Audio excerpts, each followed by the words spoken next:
प्रश्न, निम्न में से लाल संवहनीय संयोजी उत्तक है। इनमें से लाल संवहनीय संयोजी उत्तक कौन सी है? तो ऑप्शन सी रुधिर। रुधिर रक्त की एक प्रकार का तरल संयोजी उत्तक है। रक्त का निर्माण लाल अस्थिमज्जा में होता है।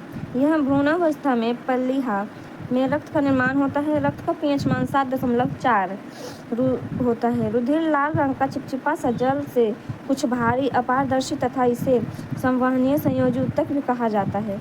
अगला प्रश्न, खाली स्थान उत्तक ग्रंथियों का निर्माण करते हैं। खाली स्थान उत्तक ग्रंथियों का निर्माण करते हैं, तो इसका होगा वाहिका उत्तक ग्रंथियों का निर्माण करते हैं। यह ग्रंथि कोशिकाओं का एक ऐसा समूह है जो शरीर के विकास के लिए अपर्याप्त हार्मोन व प्रोटीन का स्राव व संश्लेषण करती हैं। यहाँ से दूसरा पॉइंट, पादप उत्तक प्लांट टिश्यूज।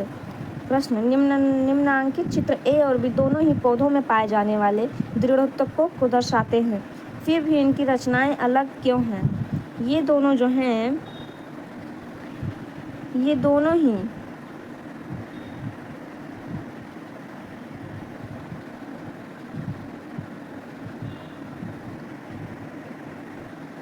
दोनों के दोनों चित्र दृढ़ोत्तकों को दर्शाते हैं, फिर भी इनकी संरचनाएं अलग अलग क्यों हैं? इसके बारे में तो इसका आंसर है डी। ए अनुप्रस्थ काट, बी अनुदैर्ध्य काट। इसके बारे में प्रश्न में दिए गए चित्र ए और बी दोनों ही पौधों में पाए जाने वाले दृढ़ोत्तकों को दर्शाते हैं। ये दोनों ही दृढ़ोत्तकों को दर्शाते हैं, परंतु इनकी संरचनाएं अलग हैं, क्योंकि चित्र ए दृढ़ोत्तक के अनुप्रस्थ काट एवं बी दृढ़ोत्तक के अनुदैर्ध्य काट को प्रदर्शित करता है। ए जो है अनुप्रस्थ काट को प्रदर्शित करता है और बी जो है अनुदैर्ध्य काट को प्रदर्शित करता है।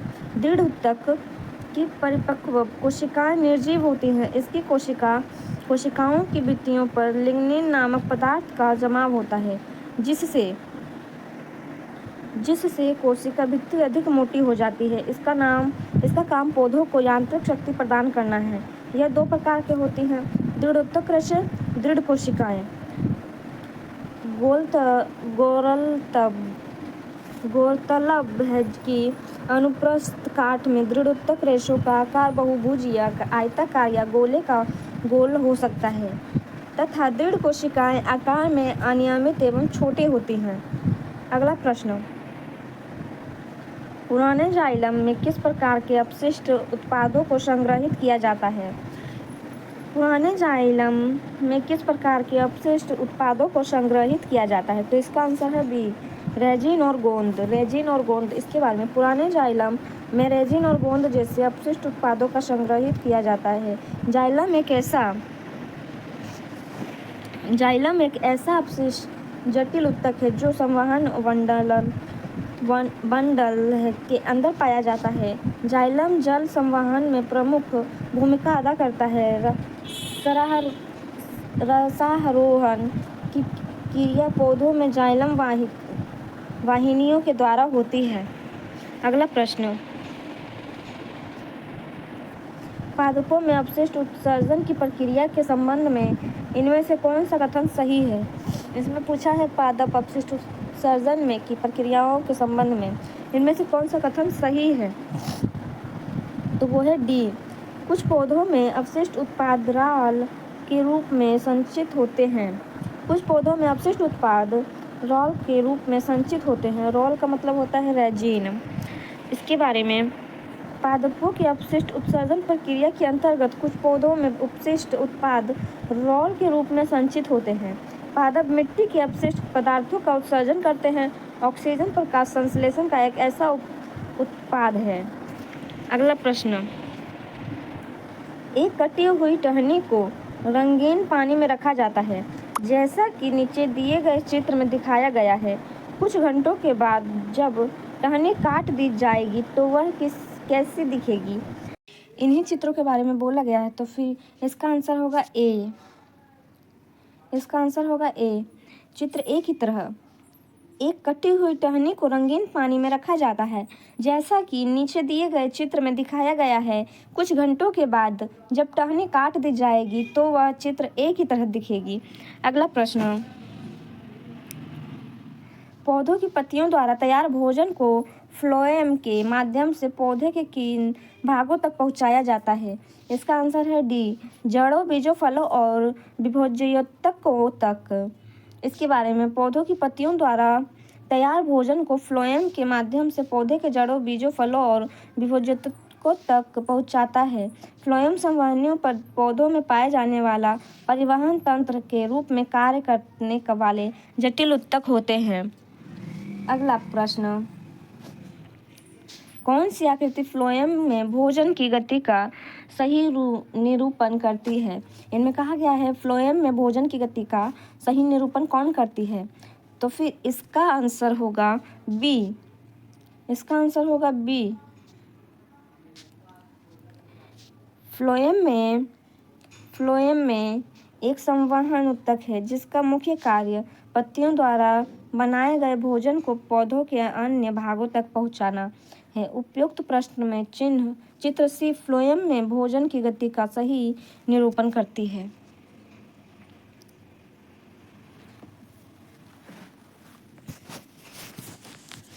इसका आंसर होगा बी। इसका आंसर होगा बी। फ्लोएम एक संवहन ऊतक है जिसका मुख्य कार्य पत्तियों द्वारा बनाए गए भोजन को पौधे के अन्य भागों तक पहुंचाना है। उपयुक्त प्रश्न में चित्र सी फ्लोएम में भोजन की गति का सही निरूपण करती है। अगला प्रश्न, इनमें से किस प्रकार की कोशिकाएं पादपों में संवहनी ऊतक का भाग नहीं है? इसमें पूछा है भाग नहीं है, तो इसमें होगा ए, कोलेनकाइमा। कोशिकाएं पादपों में संवहनी ऊतक का भाग नहीं होती हैं। ये कोशिकाएं संवहनी ऊतक को समर्थन प्रदान करती है तथा यांत्रिक चोट के खिलाफ पौधों को सुरक्षा प्रदान करती है। कोलेनकाइमा जीवित कोशिकाएं हैं। इनमें सेल्यूलोज की कोशिका भित्ति होती है। अगला प्रश्न, फ्लोएम के माध्यम से परिवहन के बारे में निम्नलिखित में से कौन सा कथन असत्य है? इसमें भी पूछ दिया है सत्य, तो इसमें से असत्य है सी, फ्लोएम में परिवहन में जीपीटी और सीटीपी का उपयोग होता है। इसके बारे में, फ्लोएम के माध्यम से परिवहन के बारे में कथन फ्लोएम में परिवहन में और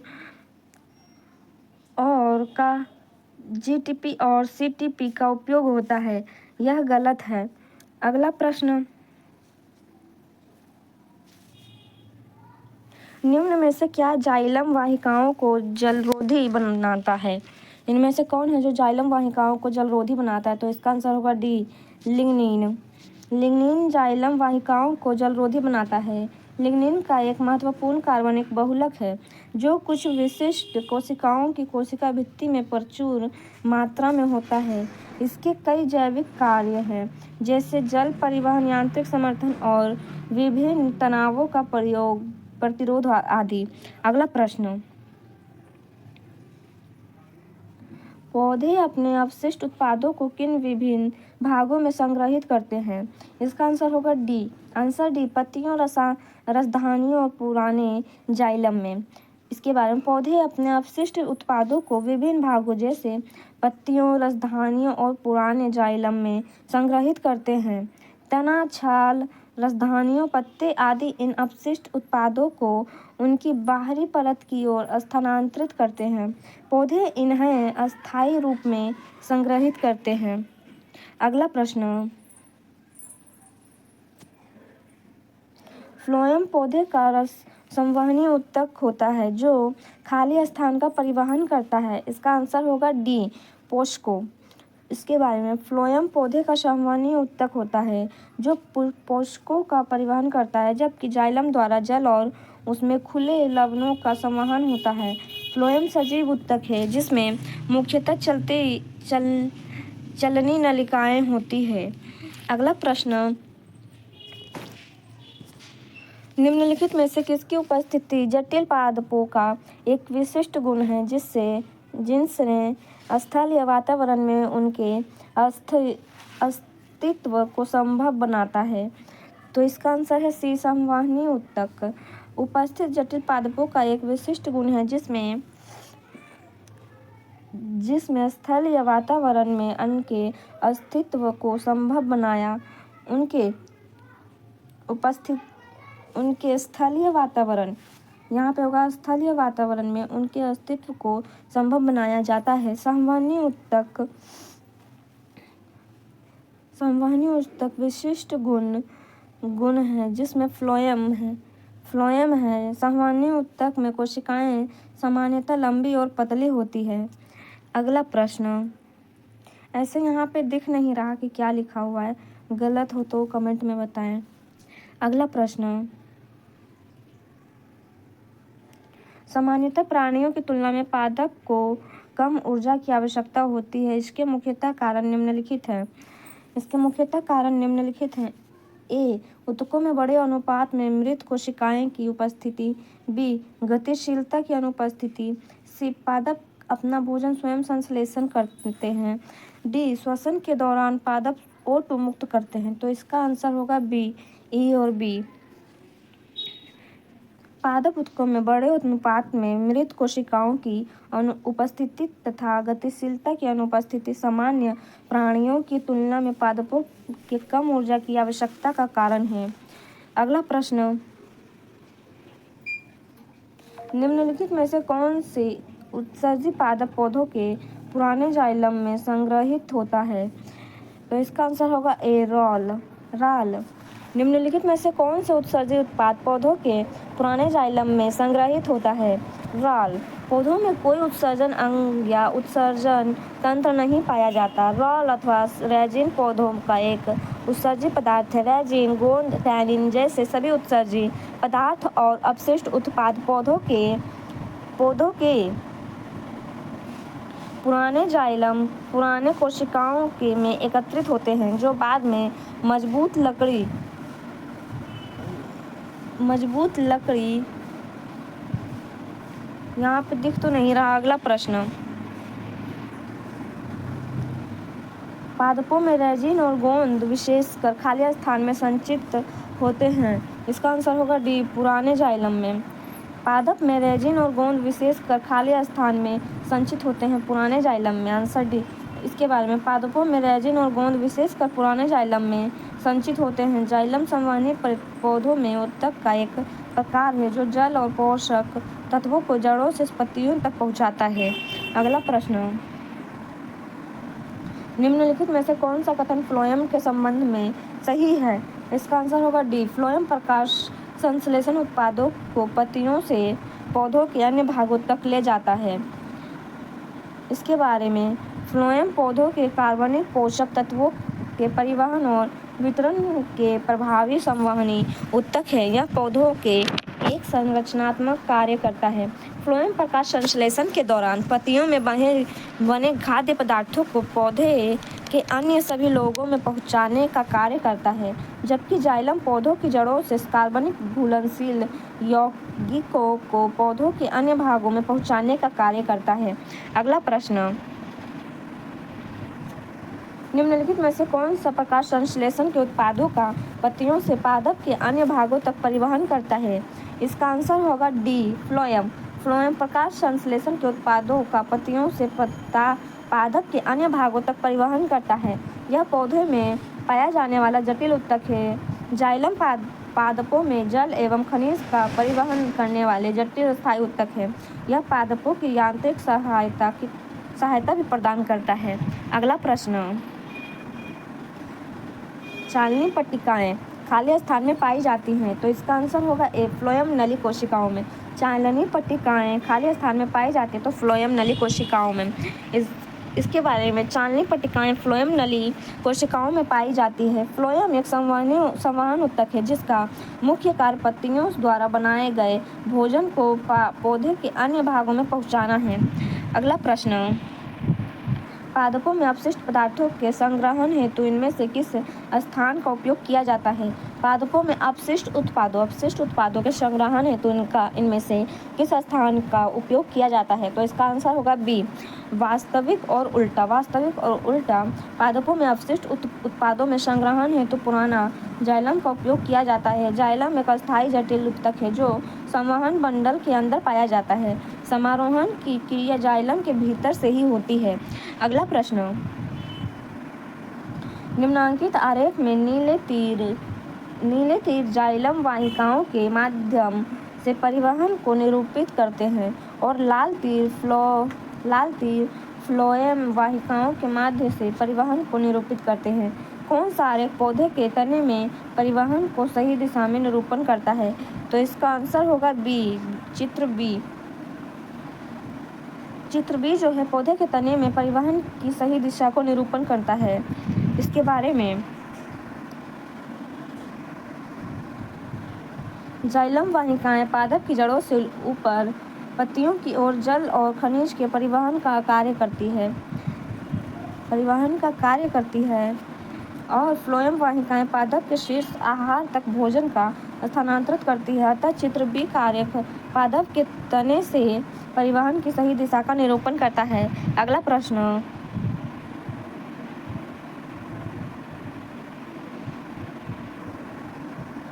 जाइलम का इनमें से कौन सा घटक जल के परिवहन में कार्य नहीं करता है? तो इसका आंसर होगा सी, जाइलम तंतु। जाइलम जटिल उत्तक का उदाहरण है। यह मूल से पानी तथा खनिज लवण को तने तक पत्तियों तक पहुंचाने के लिए एक संवहन उत्तक की तरह कार्य करता है। ये 4 उत्तक वाहिकाएं जाइलम तंतु तथा जाइलम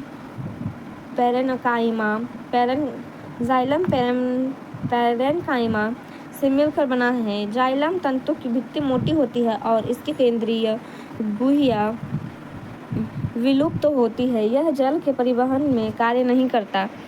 अगला प्रश्न, खाली स्थान रूट एपेक्स की लगातार विभाजित होने वाली कोशिकाओं द्वारा दर्शाया गया है। खाली स्थान रूट एपेक्स की लगातार विभाजित होने वाली कोशिकाओं द्वारा दर्शाया गया है। इसका आंसर होगा मेरिस्मेटिक विकास रूप एपेक्स की लगातार विभाजित होने वाली कोशिकाओं द्वारा दर्शाया गया है। विभोज्योत्तक उत्तक कोशिकाओं के ऐसे समूह होते हैं जिनमें विभाजित करने की क्षमता पाई जाती है। अगला प्रश्न, नारियल के छिलके में मौजूद कौन सा उत्तक उसे कठोर और दृढ़ बनाता है? नारियल के छिलके में मौजूद कौन सा उत्तक उसे कठोर और दृढ़ बनाता है? इसका आंसर होगा बी, स्क्लेरेन्काइमा उत्तक नारियल के छिलके में मौजूद होता है जो उसे कठोर और दृढ़ बनाता है। अगला प्रश्न, जाइलम के कौन से तत्व मृत कोशिकाओं में बने होते हैं और फिर भी पौधों में जाइल और खनिज के परिवहन के लिए उत्तरदायी होते हैं? इसका आंसर होगा सी, वाहिनिका और वाहिका। इसके बारे में, जाइलम 4 अलग अलग प्रकार के कोशिकाओं से बना होता है अर्थात वाहिकाएं, जाइलम तंतु और दारू मृदुत्तक। जाइलम पैरेन्काइमा जाइलम का एकमात्र जीवित तत्व है, बाकी सभी मृत होते हैं। अगला प्रश्न, पौधे में विभोज्योत्तक उत्तक की कोशिकाएं एक ऐसी प्रक्रिया से गुजरती है जिसमें वे विभाजित होने की क्षमता खो देती है तथा एक अस्थायी आकृति और आकार ग्रहण कर लेती है और एक विशिष्ट कार्य करने के लिए विशेषीकृत हो जाती है। इस प्रक्रिया को किस नाम से जाना जाता है? इसका आंसर है विभेदन। पौधे में विभेदन एक ऐसी प्रक्रिया है जिसके द्वारा विभोज्योत्तक उत्तक की कोशिकाएं एक ऐसी प्रक्रिया से गुजरती है जिसमें वे विभाजित होने की क्षमता खो देती है और एक अस्थायी आकृति और आकार ग्रहण कर लेती है। उदाहरणार्थ श्वास नली तत्वों के निर्माण के समय प्रोटोप्लाज्म का खो जाना। अगला प्रश्न, एक लंबा वृक्ष अपने अवशिष्ट उत्पादों को कहाँ संग्रहित करता है? एक लंबा वृक्ष अपने अवशिष्ट उत्पादों को कहाँ संग्रहित करता है? इसका आंसर है ए, पुराने जाइलम में। एक लंबा वृक्ष अपने अवशिष्ट उत्पादों को पुराने जाइलम में संग्रहित कर सकता है। जाइलम एक संवहनीय ऊतक है जो पानी और विघटित खनिज को जड़ से अवशोषित कर शेष पौधे तक पहुंचाता है। अगला प्रश्न, किसी पादप में मोटी कोशिका भित्ति वाली ऐसी कोशिकाएं हमें कहाँ मिल सकती हैं? आंसर है इसका डी, फ्लोएम में। किसी पादप में मोटी कोशिका भित्ति वाली ऐसी कोशिका हमें फ्लोएम में मिल सकती है। फ्लोएम कार्बनिक पोषक तत्वों के परिवहन और वितरण में प्रभावित संवहनी ऊतक है। फ्लोएम सिग्नलिंग अणु का मार्ग भी है और पौधे के शरीर में एक संरचनात्मक कार्य करता है। अगला प्रश्न, मृदुतक पौधे में सामान्यतः पाया जाने वाला सरल अस्थायी ऊतक है। कुछ पौधों में इसे हरित ऊतक और वायुक्त क्यों कहा जाता है?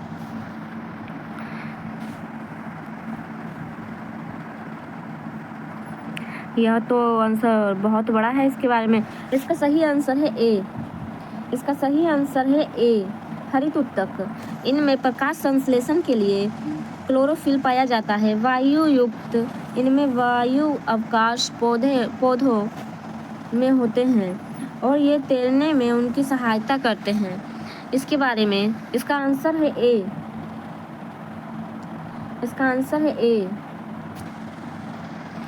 इसके बारे में पैरेन्काइमा एक प्रकार का सरल अस्थायी ऊतक है जो पौधे में जमीन से ऊतकों का एक बड़ा हिस्सा बनाता है, जहां अन्य ऊतक जैसे संवहनी ऊतक एम्बेडेड होते हैं। वे गैर संवहनी होते हैं और सरल जीवित और अविभाजित कोशिकाओं से बने होते हैं। क्लोरेन्काइमा विशिष्ट पैरेन्काइमा है जिसमें क्लोरेन्काइमा वर्णक होते हैं और पैरेन्काइमा विशेष पैरेन्काइमा होते हैं जिनमें बड़े वायु स्थान होते हैं और इस प्रकार पौधे को तैरने में मदद करते हैं। अगला प्रश्न, पौधों द्वारा उत्सर्जित होने वाले अपशिष्ट उत्पाद गोंद और रोल पौधे के किस भाग में संग्रहित होते हैं? तो इसका आंसर है सी, पुराने जाइलम में। इसके बारे में पौधे द्वारा उत्सर्जित होने वाले अपशिष्ट उत्पाद गोंद और रोल पौधे में पुराने जाइलम में संग्रहित होते हैं। जाइलम पादपों में पाया जाने वाला संवहनी ऊतक है। जाइलम पादपों में जल के संवहन में प्रमुख भूमिका निभाता है। अगला प्रश्न, निम्नांकित चित्र पौधे में फ्लोएम ऊतक की एक काट को दर्शाता है। कौन सा नामांकन छिद्रित दीवारों वाले उस भाग को दर्शाता है जो परिवहन में सहायक है? इसमें निम्नांकित चित्र पौधे में फ्लोएम ऊतक की एक काट को दर्शाता है। कौन सा नामांकन छिद्रित दीवारों वाले उस भाग को दर्शाता है जो परिवहन में सहायक है? परिवहन में कौन सा सहायक है? ए, यहाँ पे है A, B, C, D। इसका आंसर है ए, जो कि बी दर्शाता है। दिए गए फ्लोएम ऊतक की काट में चित्र में बी द्वारा छिद्रित दीवारों वाले उस भाग को दर्शाता गया है जो परिवहन में सहायक होता है। पादपों में पाया जाने वाला एक संवहन ऊतक है जो पत्तियों में बने भोजन को पौधों के विभिन्न भागों तक पहुंचाता है। अगला प्रश्न, इनमें से कौन सा जाइलम का एक घटक नहीं है? जाइलम का घटक नहीं है इसमें पूछा है, तो इसका आंसर होगा सी, सहचर कोशिकाएं। इसका आंसर है सी, सहचर कोशिकाएं। दिए गए विकल्पों में सहचर कोशिका जाइलम का एक घटक नहीं है, शेष जाइलम के घटक हैं। जाइलम पादप संवहनी ऊतक है जो जड़ों से पानी और घुले हुए खनिज को पौधों के शेष हिस्सों तक पहुंचाता है और पादपों को यांत्रिक सहायता भी प्रदान करता है। अगला प्रश्न,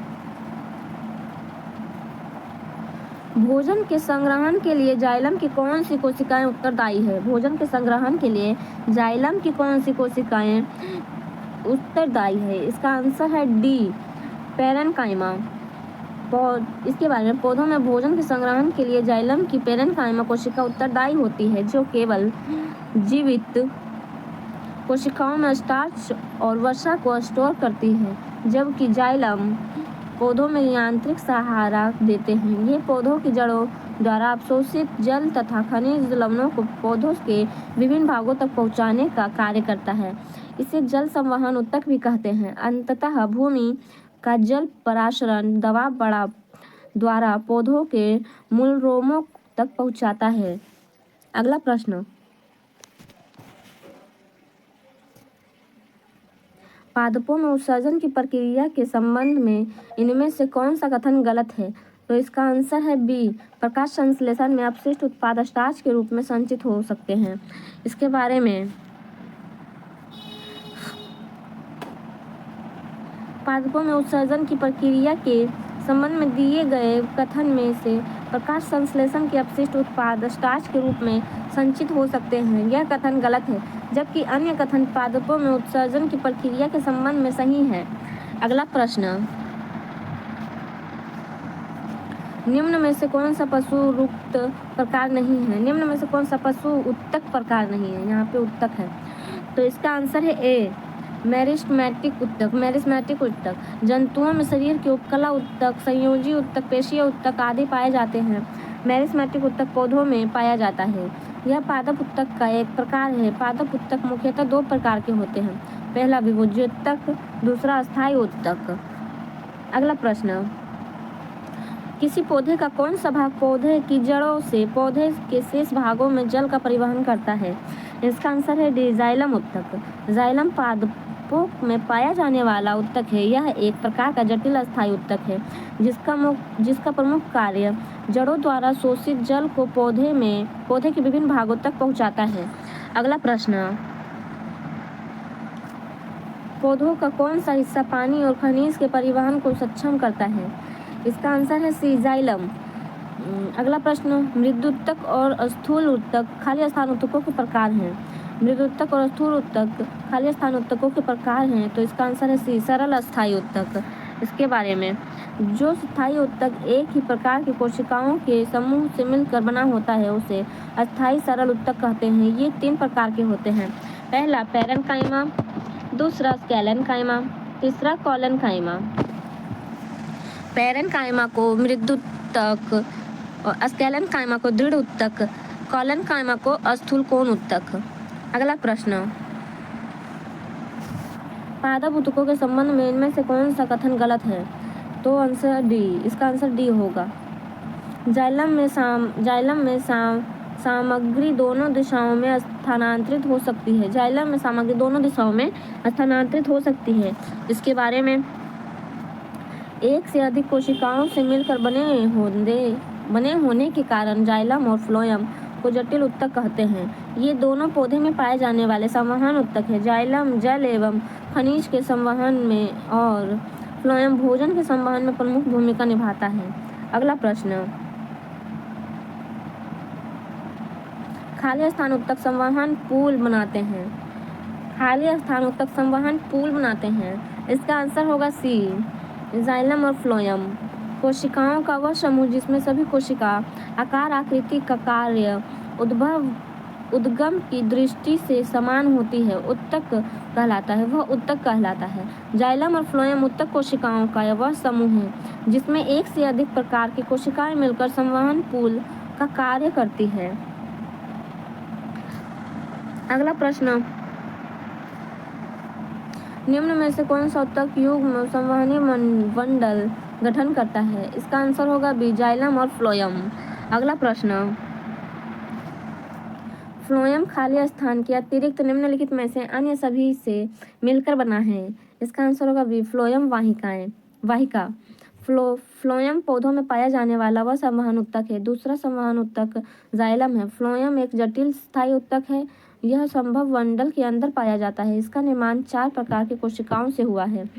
तो पहला को है लाचनी नलिकाएं, चालनी नलिकाएं, दूसरा है सखी कोशिकाएं, तीसरा है फ्लोएम मृदुतक, चौथा है फ्लोएम तंतु। फिर से, पहला चालनी नलिकाएं, दूसरा सखी नलिकाएं, तीसरा फ्लोएम मृदुतक, चौथा फ्लोएम तंतु। अगला प्रश्न, कौन सा अस्थायी उत्तक एक पौधे को कठोर और मजबूत बनाता है? तो इसका आंसर होगा बी, स्क्लेरेनकाइमा। इसके बारे में, दृढ़ उत्तक एक साधारण अस्थायी उत्तक है। यह उत्तक पौधों को कठोर एवं मजबूत बनाता है। इसके बारे में और भी, स्थूल कोण उत्तक की कोशिकाएं केंद्र युक्त, लंबी, अंडाकार या बहुभुज, जीवित या रसधानी युक्त होती है। यह उत्तक पौधों में यांत्रिक सहायता प्रदान करता है। मृद उत्तक एक सरल अस्थायी उत्तक है। इस उत्तक की कोशिकाओं में रसधन, सघन और जीवित प्रोटोप्लाज्म एवं एक केंद्रक पाया जाता है। यह एपिडर्मिस के रूप में पौधों का संरक्षण करता है। तीसरा पॉइंट, जलीय पौधों में तैरने के लिए गुहिकाएं रहती हैं जो मृदुत्तक के बीच में पाई जाती हैं। इस प्रकार के मृदुत्तक को वायुयुक्त या एरेनकाइमा कहा जाता है। अगला प्रश्न, निम्नलिखित में से कौन सा पौधों की बाह्य त्वचा का कार्य नहीं करती? निम्नलिखित में से कौन सा पौधों की बाह्य त्वचा का कार्य नहीं है? इसमें कहा है कार्य नहीं है, तो इसका आंसर होगा डी, प्रकाश संश्लेषण करना।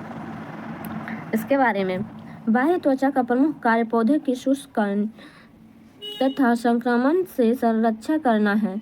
पत्तियों के बाह्य त्वचा का छाल में स्थित स्टोमेटा होते हैं जो गैसों के आदान प्रदान और वाष्पोत्सर्जन की क्रिया से मदद करते हैं। पौधों में प्रकाश संश्लेषण सूर्य के प्रकाश की उपस्थिति में हरे पत्तियों द्वारा होता है। अगला प्रश्न, अस्थायी उत्तक के निर्माण के लिए एक स्थायी संरचना आकार का क्रिया अपनाने की प्रक्रिया को क्या कहा जाता है? इसका आंसर है ए, विभेदन। अस्थायी उत्तक के निर्माण के लिए एक अस्थायी संरचना आकार और क्रिया अपनाने की प्रक्रिया को विभेदन कहा जाता है। लगातार विभेदन के माध्यम से जीव के शरीर में वृद्धि होती है। अगला प्रश्न, खाली स्थान कोशिकाएं कानों पर अनियमित रूप से मोटी होती हैं। इसका आंसर है ए, स्थूल कोण। स्थूल कोण की कोशिकाएं कानों पर अनियमित रूप से मोटी होती हैं। इसके बारे में, पौधों में लचीलेपन का गुण अस्थायी उत्तक स्थूल कोण उत्तक के कारण होता है। यह पौधे के विभिन्न भागों से बना टूटे हुए लचीलापन तथा और यांत्रिक सहायता भी प्रदान करता है। यह उत्तक एपिडर्मिस के नीचे पर्णवृत्त में पाया जाता है। इस उत्तक की कोशिकाएं जीवित, लंबी और अनियमित ढंग से कानों पर मोटी होती है, लेकिन इनमें सेलुलोज, हेमीसेलुलोज तथा पैक्टिन जमा होती है, इसलिए इनके कान मोटे होते हैं। इनमें अंतराकोशिकीय स्थान नहीं होते। अगला प्रश्न, पौधे में लचीलापन उत्तक के कारण होता है। पौधे में लचीलापन उत्तक के खाली स्थान उत्तक के कारण होता है। इसका आंसर है सी, क्लोरेनकाइमा। अगला प्रश्न,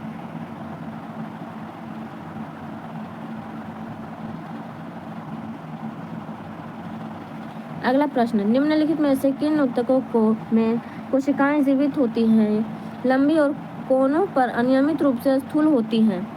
इसका आंसर है डी, कोलेनकाइमा।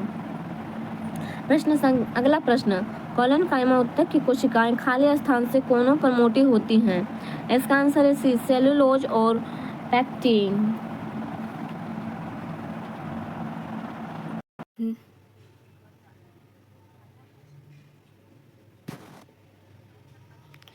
निम्नलिखित में से किन उत्तकों में कोशिकाएं जीवित होती हैं, लंबी और कोनों पर अनियमित रूप से स्थूल होती हैं? इसका आंसर है डी, कोलेनकाइमा। अगला प्रश्न, कोलेनकाइमा उत्तक की कोशिकाएं खाली स्थान से कोनों पर मोटी होती हैं। इसका आंसर है सी, सेलुलोज और पैक्टिन। अगला प्रश्न, खाली स्थान उत्तक में कोशिकाएं जीवित, लंबी और कोनों पर अनियमित रूप से मोटी होती हैं। इसका आंसर है सी, कॉलेनकाइमा। अगला प्रश्न,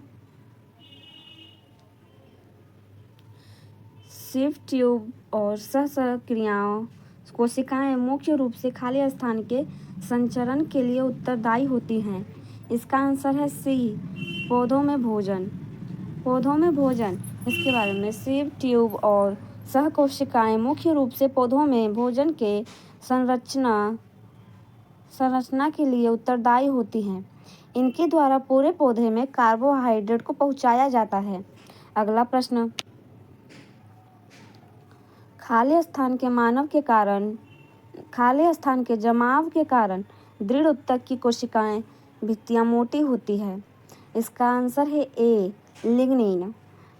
लिग्निन के बारे में, लिग्निन के जमाव के कारण दृढ़ ऊतक की कोशिकाएं भित्ति मोटी होती हैं।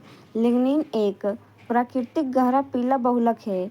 यह पानी और कार्बनिक विलयन में व्यावहारिक रूप से अघुलनशील है। इस वजह से इसके गुण पौधों में कोशिका भित्ति की जल पारगम्यता को कम करते हैं। अगला प्रश्न, खाली स्थान के कारण स्क्लेरेनकाइमा कोशिकाओं की दीवार मोटी होती है। खाली स्थान के कारण स्क्लेरेनकाइमा कोशिकाओं की दीवार मोटी होती है। इसका आंसर है बी, लिग्निन। अगला प्रश्न, निम्नलिखित में से कौन सा विकल्प तने और जड़ों के शीर्ष पर पाया जाता है? इसका आंसर है ए, शीर्ष विभज्योतक। अगला प्रश्न, इसके बारे में, शीर्ष विभज्योतक के बारे में, शीर्षस्थ विभज्योतक जड़ तथा तनों में अग्र सिरों पर तथा पत्तियों के अग्रों पर पाए जाते हैं। इन ऊतकों की निरंतर विभाजित होते रहने से ही जड़ व तने की लंबाई में वृद्धि करते हैं। अर्थात ये ऊतक जड़ व तनों के सिरों पर वृद्धि बिंदु का निर्माण करते हैं। अगला प्रश्न, निम्न में से कौन सा सरल अस्थायी ऊतक नहीं है? इन सब में से सरल अस्थायी ऊतक नहीं है पूछा है, यहाँ नहीं है, तो इसका आंसर होगा बी, जाइलम। जाइलम एक जटिल अस्थायी ऊतक है। यह एक संवहनीय ऊतक है जो संवहन बंडल के अंदर पाया जाता है। यह ऊतक पौधे में जल के संवहन का कार्य करता है।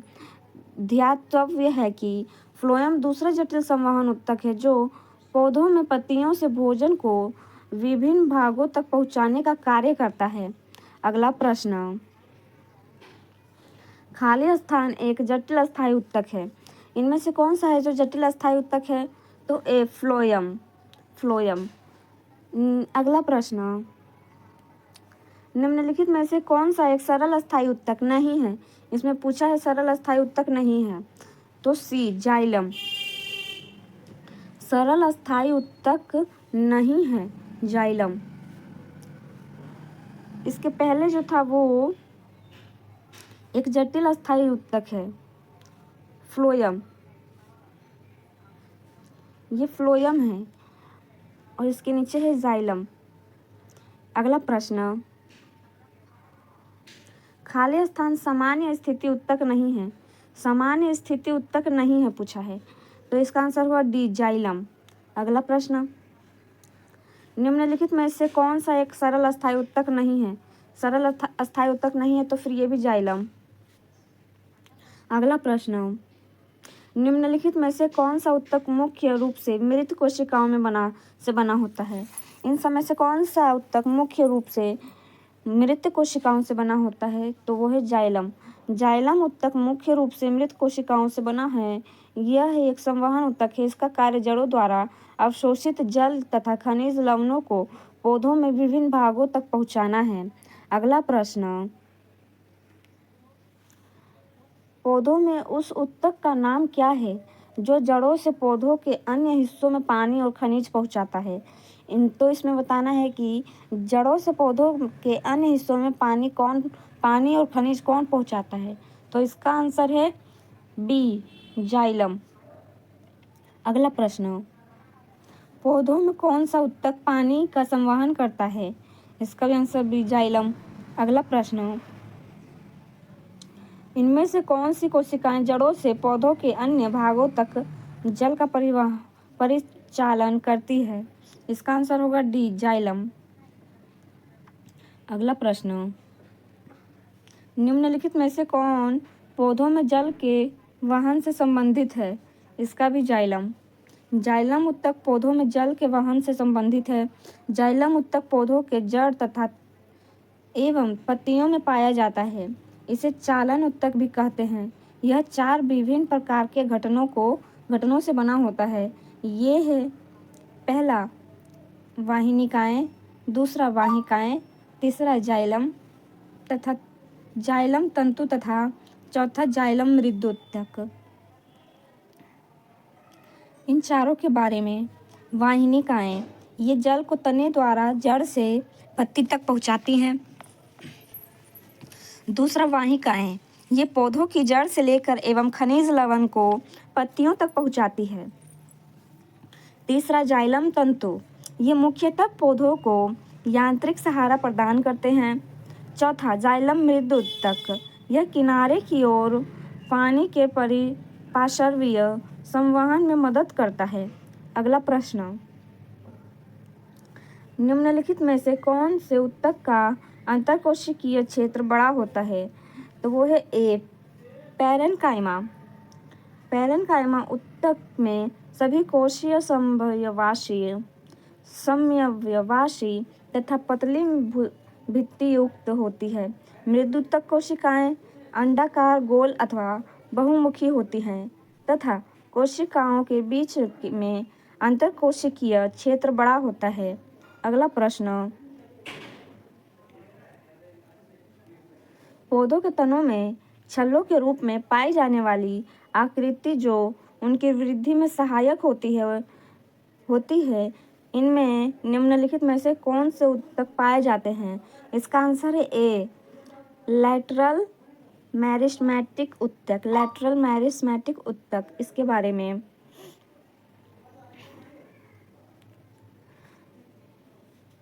पार्श्व विभज्योतक उत्तक पादप में विभिन्न अंगों के अंदर लैटरल स्थिति में पाए जाते हैं। ये बेलनाकार होते हैं।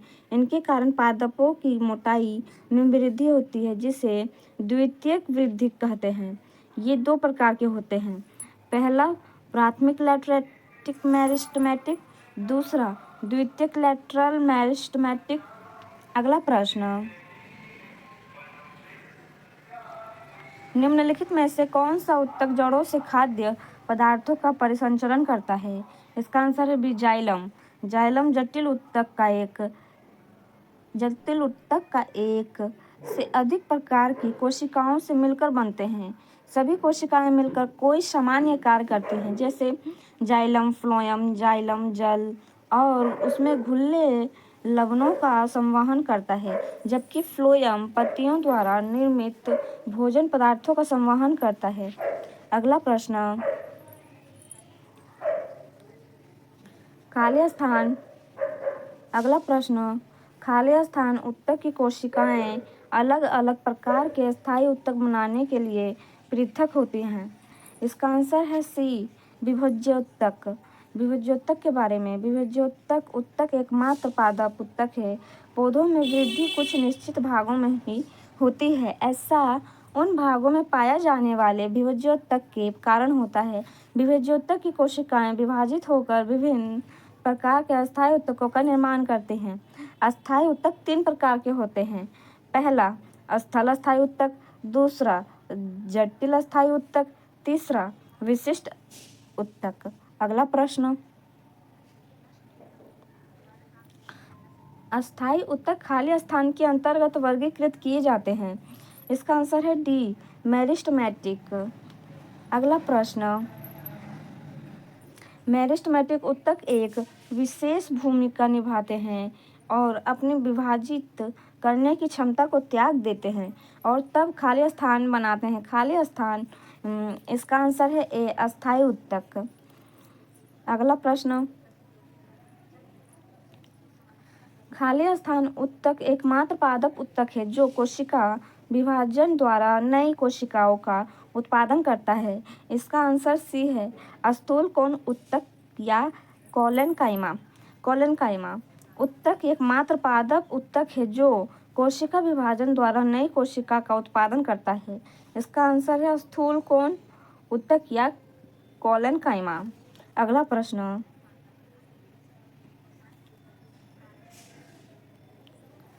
रूट टिप या शूट टिप में कौन सा उत्तक पाया जाता है? रूट टिप या शूट टिप में।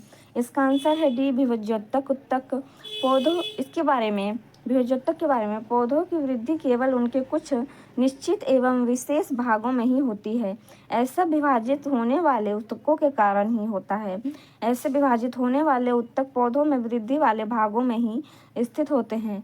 इस प्रकार के उत्तक को विभज्योतक उत्तक कहते हैं। ये उत्तक 3 प्रकार के होते हैं। अगला इसके बारे में,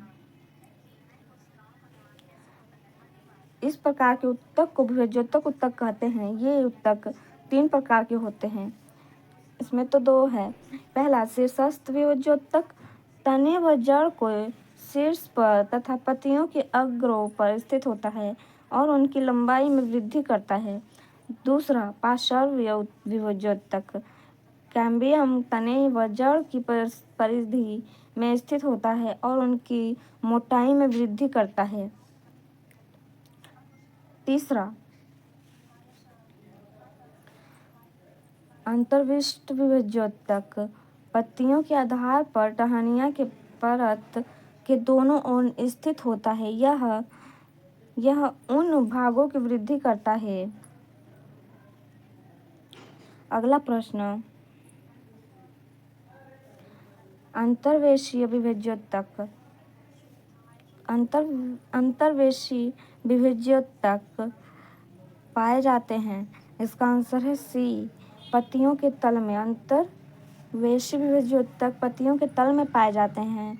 अगला प्रश्न, खाली स्थान के कारण जड़ तथा तने के घेरे में वृद्धि होती है। तो इसका आंसर है बी, पार्श्व विभज्योतक।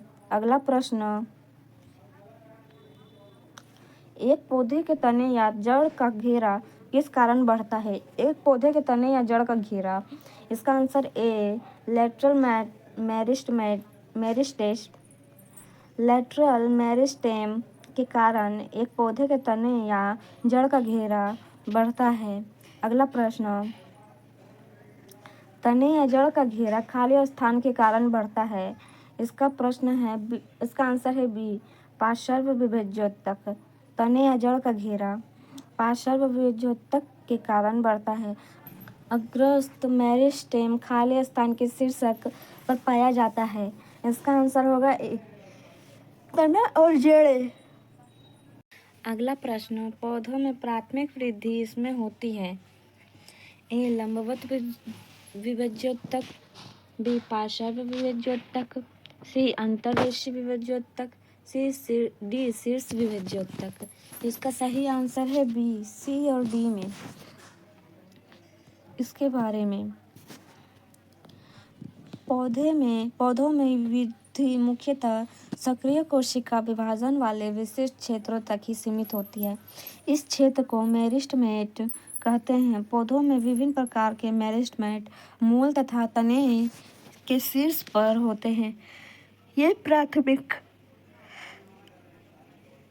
उत्तक बनाते हैं। इन्हें शीर्षस्थ मेरिस्टेमेट कहते हैं। जब मेरिस्टेमेट स्थायी उत्तकों के बीच होता है तब उसे अंतर्वेशी मेरिस्टेमेट कहते हैं। अंतर्वेशी मेरिस्टेमेट और शीर्षस्थ विभज्योतक दोनों ही प्राथमिक वृद्धि के लिए जिम्मेदार हैं। अगला प्रश्न, एरियोलर उत्तक अंगों के खाली स्थान भरता है। खाली स्थान अंगों को सहारा देता है और उत्तकों की मरम्मत करता है। इसका सही आंसर है ए, अंदर के और आंतरिक। एरियोलर उत्तक अंगों के अंदर का स्थान भरता है। आंतरिक अंगों को सहारा देता है। आंतरिक अंगों को सहारा देता है और उत्तकों की मरम्मत करता है। एरियोलर उत्तक वास्तविक संयोजी उत्तक के अंतर्गत आते हैं। इन उत्तकों के द्वारा पौधे के कोमल अंगों में दृढ़ता व लचीलापन आ जाता है। अगला प्रश्न, निम्न में से कौन से पौधे में के उत्तक कोशिका विभाजन में सक्षम है? इसका सही आंसर है सी, विभेज्योत्तक। विभेज्योत्तक उत्तक में कोशिका विभाजन की क्षमता होती है।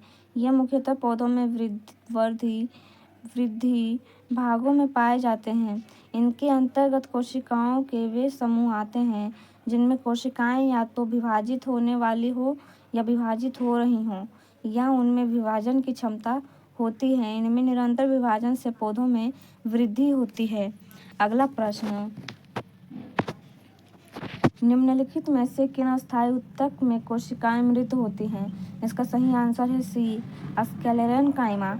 स्क्लेरेनकाइमा एक सरल अस्थायी उत्तक है।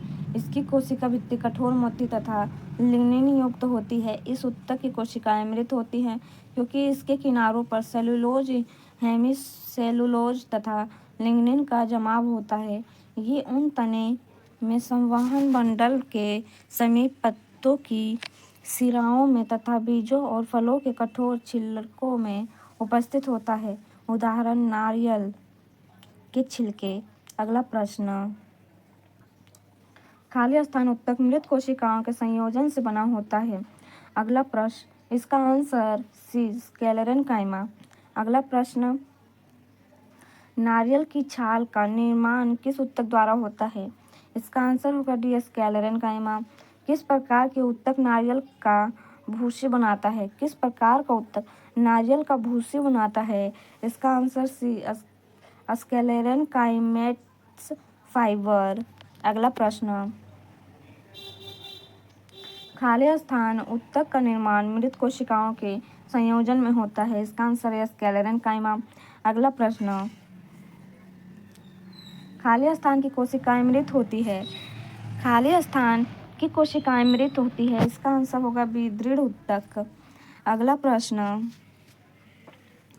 निम्न में से किस उत्तक में कठोर कोशिका भित्ति पाई जाती है? इसका आंसर सी, स्क्लेरेनकाइमा। अगला प्रश्न, वनस्पति उत्तक का खाली स्थान परिपक्वता पर जीवित प्रोटोप्लाज्मा धारण नहीं करता यहाँ पूछा है, तो होगा सी, दृढ़ उत्तक। वनस्पति उत्तक का दृढ़ उत्तक परिपक्वता पर जीवित प्रोटोप्लाज्म धारण नहीं करता। अगला प्रश्न, साधारण अस्थायी उत्तक के 3 प्रकार हैं। पहला, तो इसका आंसर होगा सी, पैरेन्काइमा, कोलेनकाइमा और स्क्लेरेनकाइमा। पैरेन्काइमा, कोलेनकाइमा और स्क्लेरेनकाइमा। इसके बारे में, संरचना के आधार पर अस्थायी उत्तक 2 प्रकार के होते हैं। पहला, सरल अस्थायी उत्तक। दूसरा, जटिल अस्थायी उत्तक। सरल अस्थायी उत्तक का सामान्य कोशिकाओं के बने होते हैं। पहला अस्थायी उत्तक सामान्य कोशिकाओं के बने होते हैं। इसके 3 प्रकार होते हैं। पहला, पैरेन्काइमा। दूसरा, कोलेनकाइमा। तीसरा, स्क्लेरेनकाइमा। पैरेन्काइमा को मृत उत्तक, कोलेनकाइमा को स्थूलकोण उत्तक, स्क्लेरेनकाइमा को दृढ़ उत्तक। अगला प्रश्न, किस प्रकार के उत्तक में एक समान कार्य करने वाली विभिन्न प्रकार की कोशिकाएं होती है? इसका उत्तर है बी, जटिल उत्तक। एक ही प्रकार के विशेष कार्य करने वाले विभिन्न प्रकार के कोशिकाओं का समूह जटिल उत्तक कहलाता है। जाइलम और फ्लोएम जटिल उत्तक के उदाहरण हैं।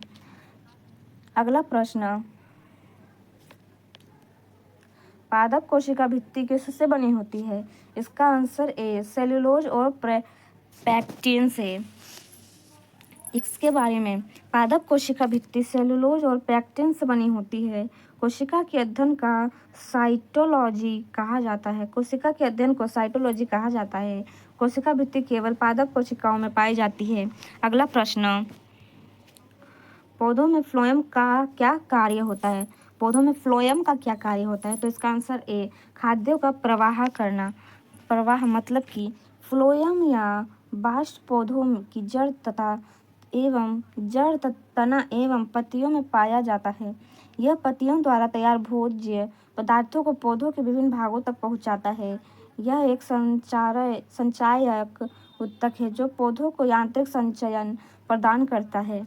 अगला प्रश्न, पौधों के सभी भागों में भोजन पहुंचाता है। पौधों के सभी भागों में भोजन पहुंचाता है, तो ये कौन पहुंचाता है? B phloem. इसका आंसर होगा बी फ्लोएम। अगला प्रश्न, पौधों में फ्लोएम खाली स्थान के परिवहन के लिए उत्तरदायी है। इसका आंसर होगा ए भोजन। पौधों में फ्लोएम भोजन के परिवहन के लिए उत्तरदायी है। अगला प्रश्न, खाली स्थान में पतली कोशिका भित्ति के साथ उपेक्षाकृत अवशिष्ट कोशिकाएं होती है। इसका बी होगा आंसर पैरेन्काइमा में। मृदुतक एक जीवित सरल अस्थायी उत्तक है तथा पतली कोशिका भित्ति होती है जो सेलुलोज से बनी होती है। इसके जीवद्रव्य में प्रायः एक बड़ी केंद्रीय रिक्तिका होती है। इसकी कोशिका प्रायः समव्यासी या विभिन्न आकारों की होती है। कोशिकाओं के मध्य अंतः क्रियात्मक अंतरकोशिकीय स्थान तथा हरित लवक पाए जाते हैं।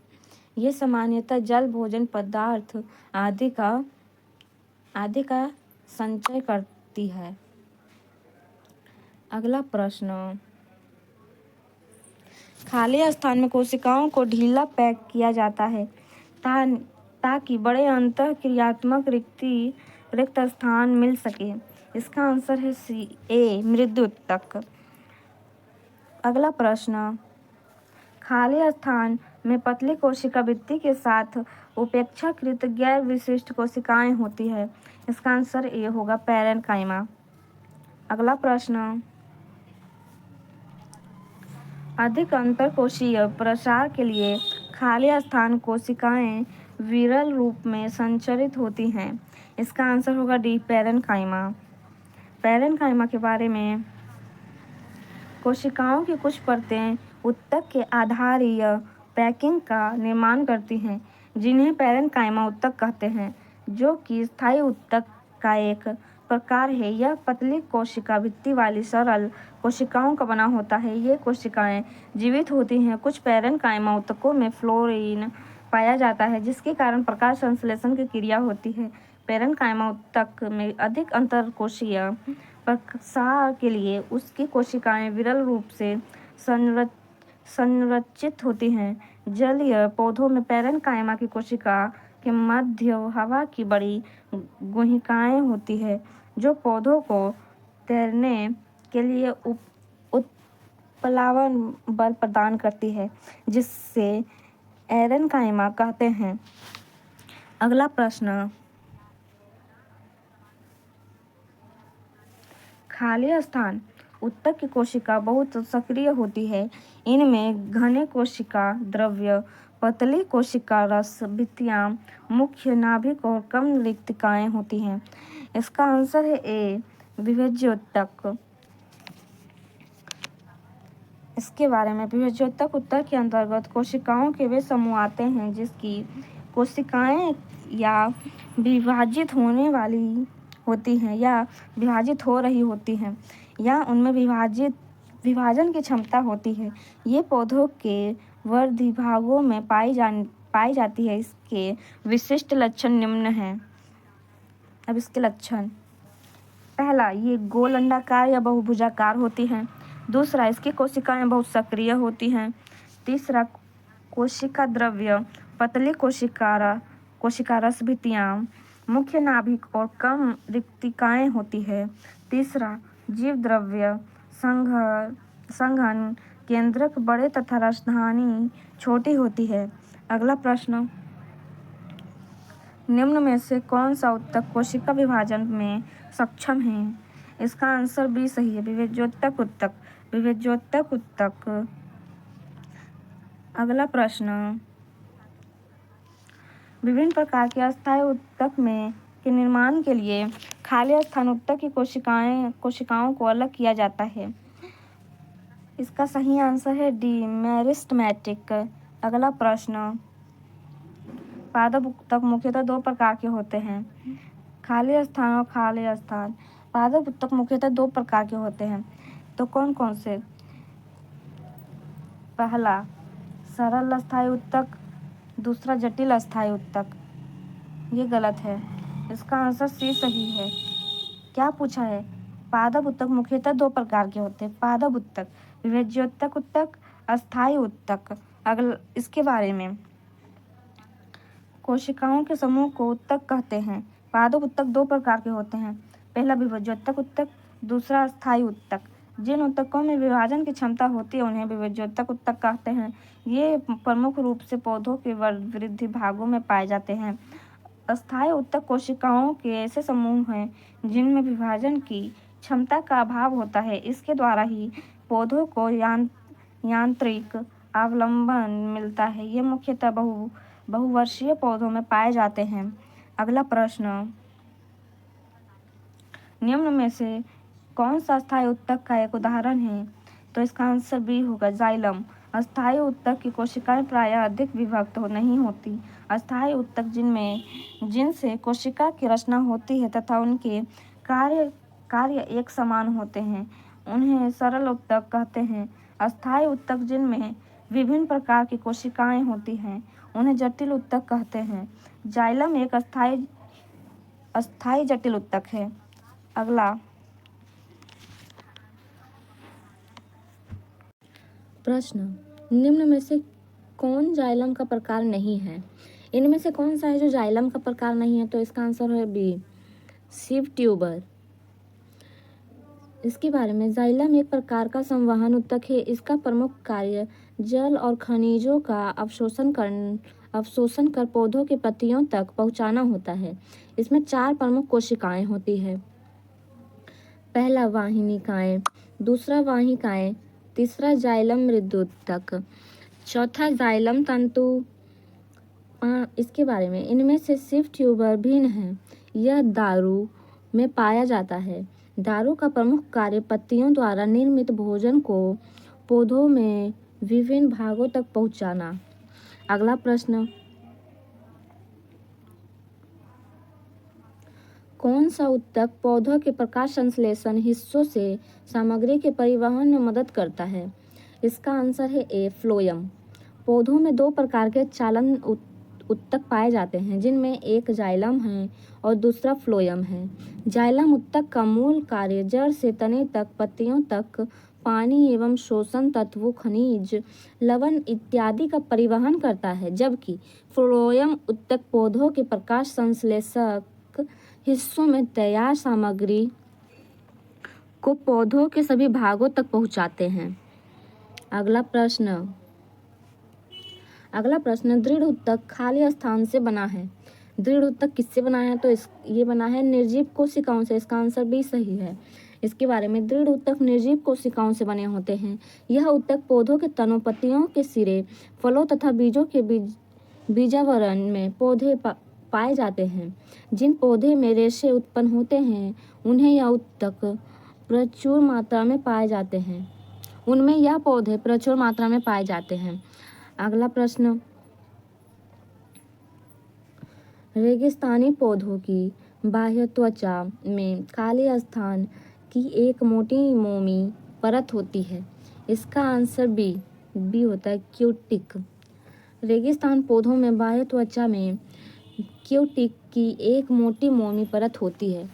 इसके बारे में, रेगिस्तान पौधों की बाह्य त्वचा में क्यूटिक की एक मोटी मोम जैसी परत होती है जो वाष्पीकरण की दर को कम करती है, जिससे पौधे अपना जल स्तर बनाए रखते हैं तथा सूखते नहीं हैं। क्यूटिक पौधों के बाहरी आवरण को ढक लेता है तथा जल प्रतिरोधी के रूप में कार्य करता है। अगला प्रश्न,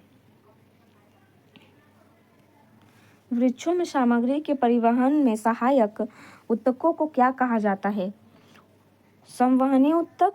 इसका आंसर बी सही है। पादप उत्तक में अस्थायी उत्तक के 2 भाग होते हैं, सरल उत्तक, दूसरा जटिल उत्तक। जिनमें सरल उत्तक का कार्य भोजन का निर्माण करना एवं यांत्रिक सहायता प्रदान करना तथा जटिल उत्तक में जाइलम एवं फ्लोएम उत्तक पाए जाते हैं जिन्हें संवहन उत्तक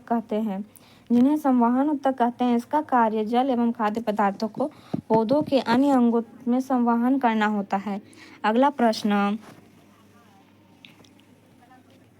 एक वृक्ष की बाहरी संरक्षी परत होती है, इस वलकहल वल्कल। वल्कल एक वृक्ष की बाहरी संरक्षी परत होती है वल्कल। वल्कल इसके बारे में अब वृक्ष की बाहरी छाल का वल्कल ही संरक्षी परत होती है।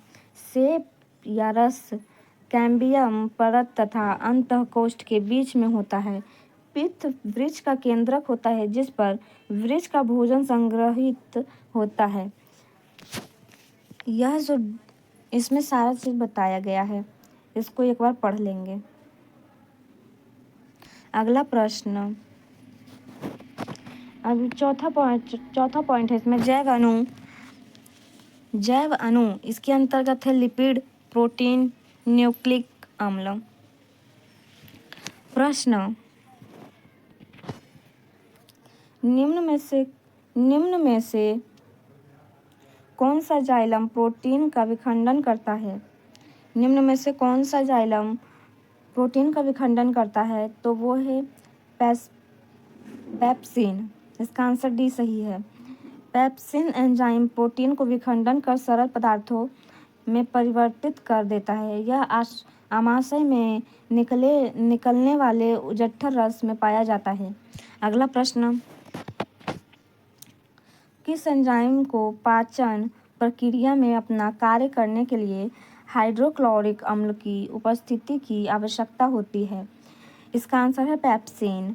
पेप्सिन एंजाइम को पाचन क्रिया में अपना कार्य करने के लिए हाइड्रोक्लोरिक अम्ल की स्थिति की आवश्यकता होती है। पेप्सिन एंजाइम भोजन में पाए जाने वाले प्रोटीन का पाचन करती है। अगला प्रश्न, जीवों में प्रोटीन निर्माण के लिए सूचना स्रोत क्या है? जीव में प्रोटीन निर्माण के लिए सूचना स्रोत क्या है? इसका आंसर सी होगा, डीएनए। जीवों में प्रोटीन निर्माण के लिए सूचना स्रोत डीएनए है। डीऑक्साइड राइबोन्यूक्लिक एसिड डीएनए प्रत्येक जीव कोशिका के लिए अनिवार्य है जो इन कोशिकाओं के गुणसूत्रों में पाया जाता है। अगला प्रश्न, खाली स्थान वसा के पायसीकरण में सहायक होता है। इसका आंसर है डी, पित्तलवक। पित्तलवक वसा के पायसीकरण में सहायक होता है। अगला प्रश्न, इनमें से कौन सा एंजाइम स्टार्च को सरल शर्करा में विखंडन करता है? इसका सही आंसर है सी, एमाइलेज। इसके बारे में, एमाइलेज एंजाइम स्टार्च को सरल शर्करा में विखंडित करता है। यह स्टार्च को ग्लूकोज और माइटोज शर्करा में विखंडित कर देता है। मानव लार के एमाइलेज नामक एंजाइम पाई जाती है। मानव लार में एमाइलेज नामक एंजाइम पाई जाती है। इसमें 3 पॉइंट है। पेप्सिन एंजाइम, ये 3 प्रकार के होते हैं, pepsin enzyme, lipase enzyme, trypsin enzyme. पहला पेप्सिन एंजाइम प्रोटीन पाचन एंजाइम है। लाइपेज एंजाइम में वसा पाचन एंजाइम। ट्रिप्सिन एंजाइम का श्रावण अग्न्याशय द्वारा होता है। यह भी प्रोटीन पाचन एंजाइम है। अगला प्रश्न, प्रोटीनों के अमीनो अम्ल में जटिल कार्बोहाइड्रेट के ग्लूकोज में और वसा के अम्लों और ग्लिसरॉल में अंतिम रूपांतरण के लिए जिम्मेदार एंजाइम खाली स्थान में उपस्थित होते हैं। इसका आंसर भी सही है, आंत्र रस। प्रोटीन के अमीनो अम्ल में जटिल कार्बोहाइड्रेटों के ग्लूकोज में और वसा के रूपांतरण के लिए ग्लिसरॉल में अंतिम रूपांतरण के लिए जिम्मेदार एंजाइम या आंत्र रस में उपस्थित होते हैं। अंततः प्रोटीन टूटकर एमिनो अम्लों में तथा वसीय अम्लों में और ग्लिसरॉल में परिवर्तित हो जाते हैं। अगला प्रश्न, नीचे दिए गए चित्र का ध्यानपूर्वक अध्ययन कीजिए। इसका ध्यानपूर्वक अध्ययन करें। निम्नलिखित में से कौन सा विकल्प नीले काले रंग को उपस्थिति के कारण ही सही व्याख्या करता है? इसका सही आंसर है डी, इसका सही आंसर है डी। आलू के रस में स्टार्च होता है जो आयोडीन मिलाने पर नीला काला हो जाता है। जो आयोडीन मिलाने पर नीला काला हो जाता है। आलू के मुख्य रूप से स्टार्च पाया जाता है। खाद्य सामग्री में स्टार्च की उपस्थिति का परीक्षण करने के लिए आयोडीन के घोल का उपयोग किया जाता है।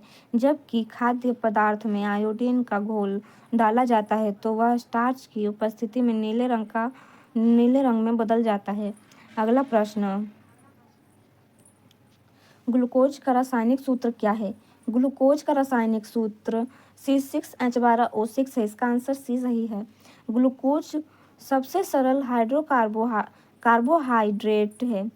ग्लूकोज सबसे सरल कार्बोहाइड्रेट है। इसका रासायनिक सूत्र C6H12O6 है। यह जल में घुलनशील हो जाता है।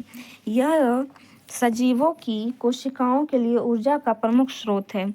अगला प्रश्न,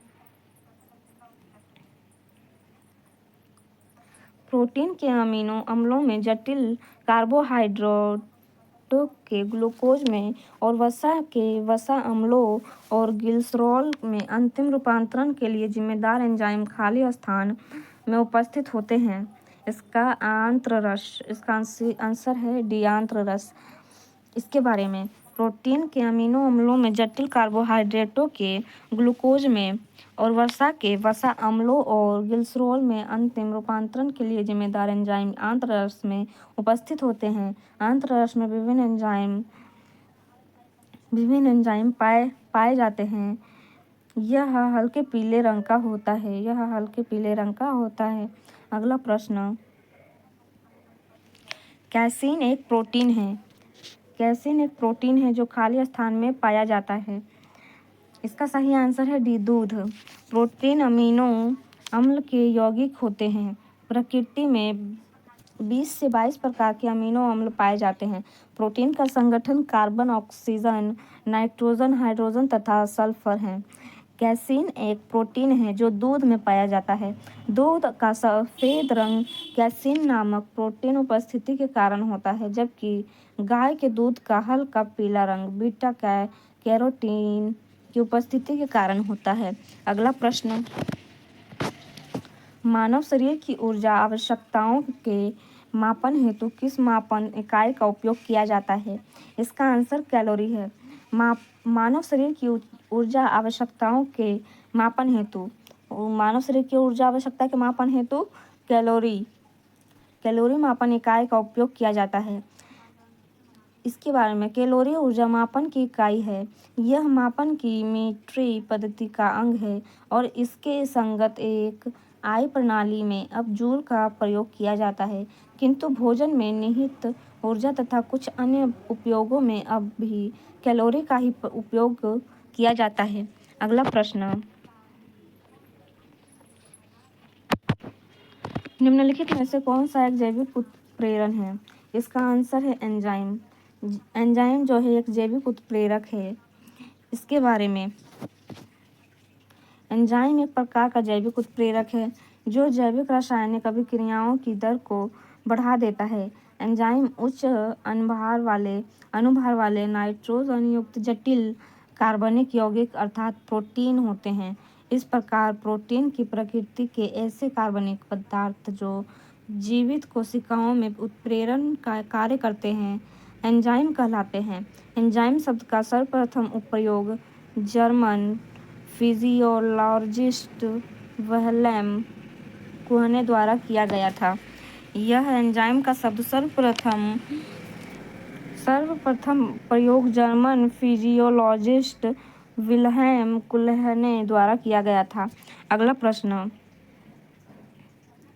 फलों में मीठेपन के लिए कौन सी शर्करा उत्तरदायी है? तो इसका आंसर है ए, फ्रक्टोज।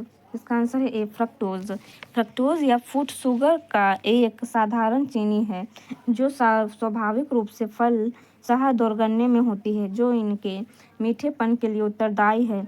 माल्टोज माल्ट द्रवों, अनाजों, चावल आदि में, सुक्रोज गन्ने में तथा लैक्टोज दूध में पाया जाता है। अगला प्रश्न,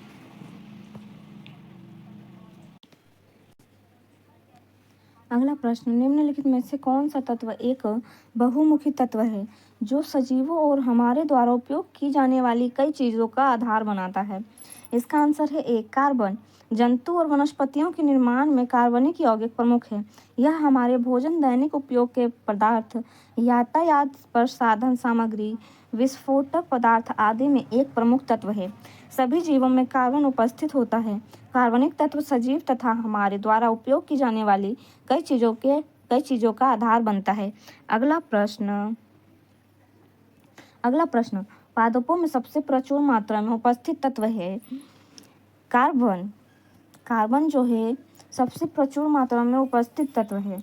पादपों में कार्बन सबसे प्रचुर मात्रा में पाया जाता है तथा पत्तियों में प्रचुर मात्रा में मैग्नीशियम पाया जाता है। पादपों की वृद्धि एवं उपापचय के लिए निरंतर रूप से कुछ ही तत्व अनिवार्य माने गए हैं, जिन्हें दो श्रेणी में विभक्त किया गया है। पहला है वृहद पोषक।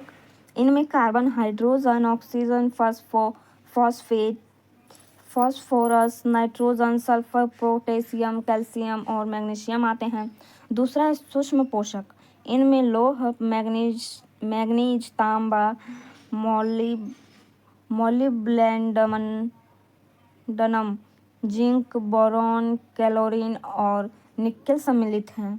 अगला प्रश्न,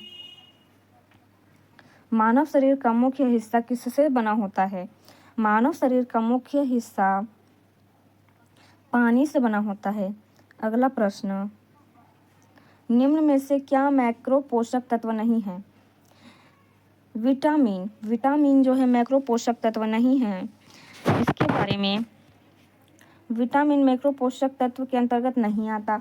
पोषक पदार्थों को कार्बोहाइड्रेट, प्रोटीन, लिपिड, न्यूक्लिक अम्ल, जल, खनिज तत्व और विटामिन के रूप में बांटा जा सकता है। इसमें से जल तथा खनिज तत्व अकार्बनिक होते हैं, जो शेष कार्बनिक होते हैं। ऐसे तत्व जिनकी बहुत अधिक मात्रा में शरीर में आवश्यकता होती है, उन्हें मैक्रो पोषक तत्व कहते हैं, जैसे कार्बोहाइड्रेट, प्रोटीन, लिपिड तथा ऐसे तत्व जिसकी बहुत कम मात्रा में आवश्यकता होती है, उन्हें माइक्रो पोषक तत्व कहते हैं, जैसे लवण तथा विटामिन। अगला प्रश्न, डीएनए का एक खंड जो एक प्रोटीन की जानकारी प्रदान करता है, उसे खाली स्थान क्या कहा जाता है? जीन। केंद्र द्रव्य में केंद्रिका में क्रोमैटिक मिलता है। गोलाकार केंद्रिका केंद्रक द्रव्य में पाई जाती है। अंतरावस्था के केंद्रक में स्पष्ट न्यूक्लियो प्रोटीन तंतु की जाइलिका मिलती है, जिसे क्रोमैटिन कहते हैं। अवस्थाओं व कोशिका विभाजन के समय केंद्रक के स्थान पर गुणसूत्र संरचना दिखाई पड़ती है। अगला प्रश्न, जीव विज्ञान में डीएनए का पूर्ण रूप क्या है? जीव विज्ञान में डीएनए का पूर्ण रूप डीऑक्सी, इसका आंसर बी है, डीऑक्सीराइबोन्यूक्लिक एसिड। राइबोन्यूक्लिक एसिड है, राइबोन्यूक्लिक एसिड। इसके बारे में, जीव विज्ञान में डीएनए का पूर्ण रूप डीऑक्सीराइबोन्यूक्लिक एसिड है। ये प्रोटीन के बने होते हैं। डीएनए आनुवांशिक लक्षणों को एक पीढ़ी से दूसरी पीढ़ी तक ले जाने में कोशिका विभाजन के समय क्रोमैटिन जालिका के धागे अलग होकर कई छोटी और मोटी छड़ जैसी रचना में परिवर्तित हो जाते हैं। इसे ही गुणसूत्र कहते हैं। डीएनए अणु में कोशिका के निर्माण एवं संगठन की सभी आवश्यक सूचनाएं होती हैं। अगला प्रश्न, आनुवांशिकी के संदर्भ में डीएनए का अर्थ। आनुवांशिकी के संबंध में डीएनए का अर्थ आंसर डी है, डीऑक्सीराइबो न्यूक्लिक एसिड। अगला प्रश्न, बालों का रंग खाली स्थान के कारण होता है। बालों का रंग मेलानिन, इसका आंसर बी है, बालों का रंग मेलानिन के कारण होता है। बालों का रंग मेलानिन के कारण होता है। मेलानिन एक प्राकृतिक रंग द्रव्य है जो अधिकतर जीवों में पाया जाता है। रिसाव मकड़ी को छोड़कर जीवों में मेलानिन का सबसे अधिक पाया जाने वाला रूप यूमेलानिन जो काले भूरे रंग का होता है। अगला प्रश्न, प्रोटीन संश्लेषण में क्षार इवेंट से एक खाली स्थान का निर्माण होता है तो वो है mRNA। प्रोटीन संश्लेषण में क्षार इवेंट से एक mRNA प्रति का निर्माण होता है। प्रोटीन संश्लेषण में क्षार इवेंट से mRNA का निर्माण होता है। ये RNA के वे क्रियात्मक अणु होते हैं जिनमें प्रोटीन संश्लेषण की संकेत सूचनाएं डीएनए में जीन्स के द्वारा स्थानांतरित होती है। mRNA अणुओं का नामकरण 1961 में फ्रांसिस जैकब तथा मोनार्ड द्वारा किया गया। mRNA को संदेशवाहक RNA कहते हैं। अगला प्रश्न, प्रजनन के दौरान मूल कार्य एक खाली स्थान का निर्माण करना होता है। इसका आंसर है बी, डीएनए कॉपी। इसके बारे में प्रजनन के दौरान मूल कार्य एक डीएनए कॉपी का निर्माण करना होता है, जबकि डीएनए की अधिकांश मात्रा केंद्रक में होती है। यद्यपि इसकी कुछ मात्रा माइटोकॉन्ड्रिया तथा हरित लवक में भी मिलती है। सन 1953 में जेडी वाटसन एवं क्रिक ने डीएनए की द्विकुंडलित संरचना मॉडल का प्रतिपादन किया था।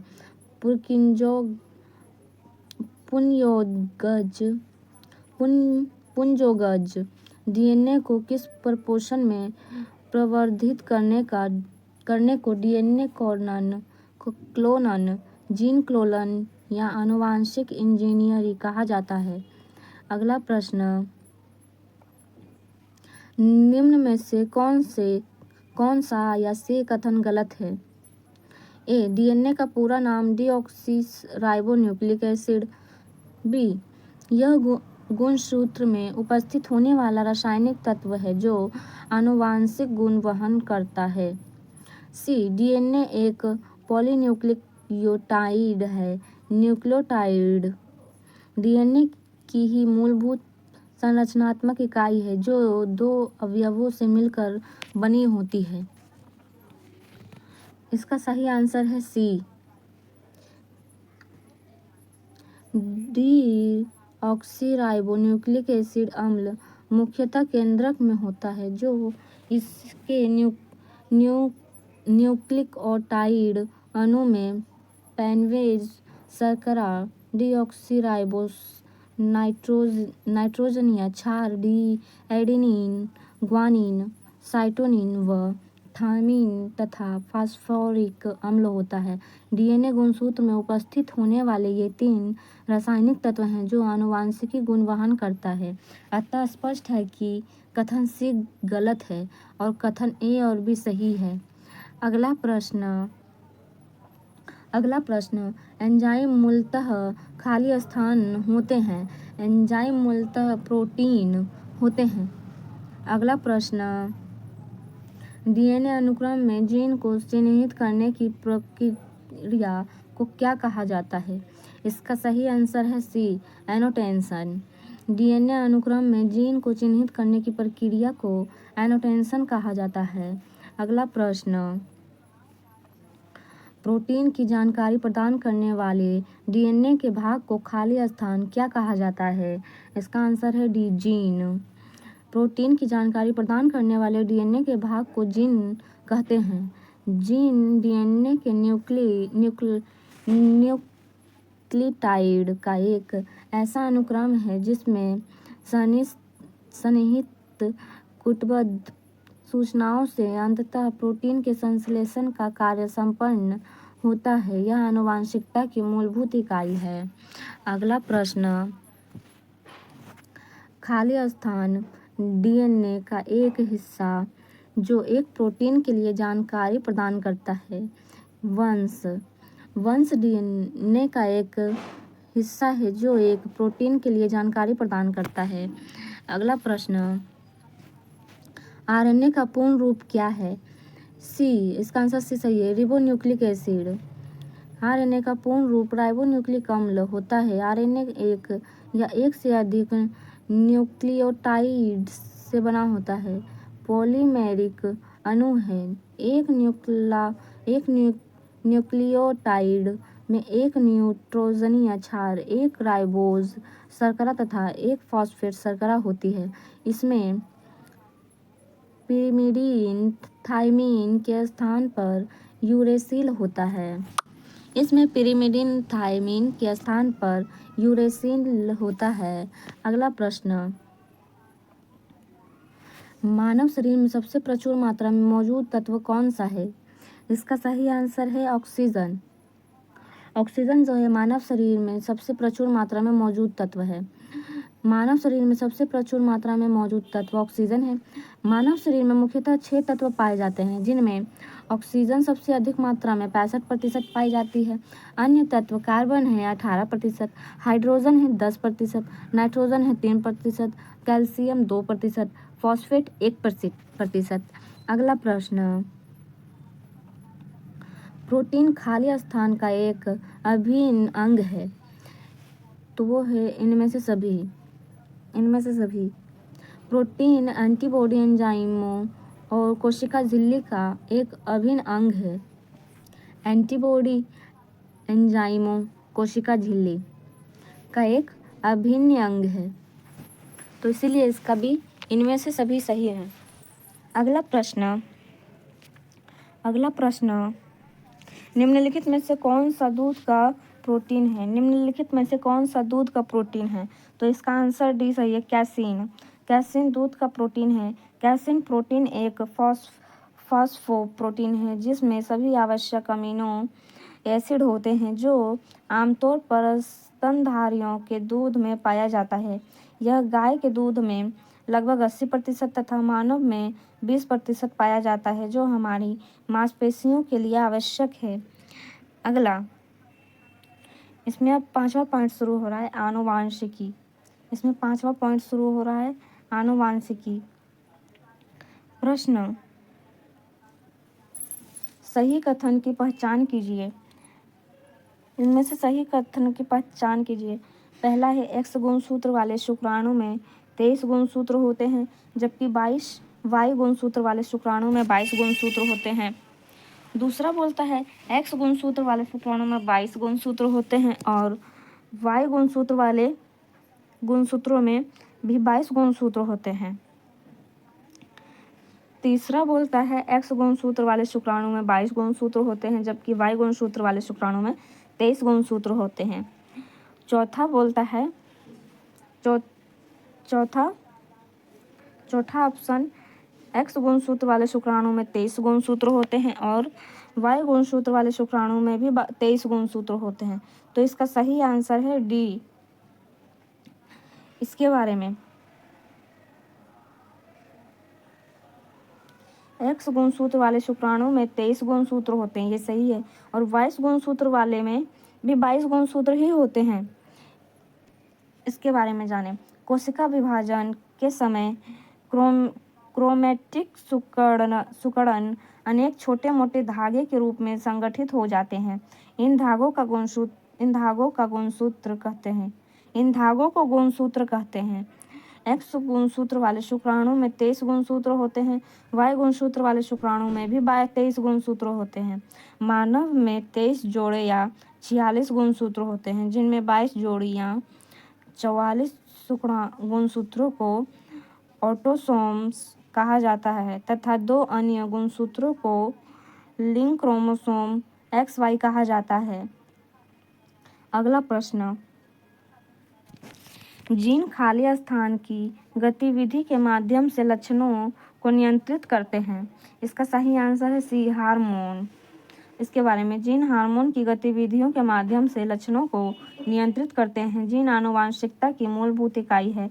जीन के कारण ही हमारे आनुवांशिक विशेषताओं की जानकारी होती है। जब जीन की DNA में अस्थायी परिवर्तन होता है तो उसे उत्परिवर्तन कहा जाता है। अगला प्रश्न, जब मेंडल ने मटर के पौधे में दो लक्षणों की वंशागति का अध्ययन किया तो उन्हें F2 पीढ़ी में पौधे के लिए क्या फेनोटाइपिंग अनुपात मिला? उन्हें कौन सा फेनोटाइपिंग अनुपात मिला था? तो 9:3, 3:1। इसके बारे में इसका सही आंसर है ए।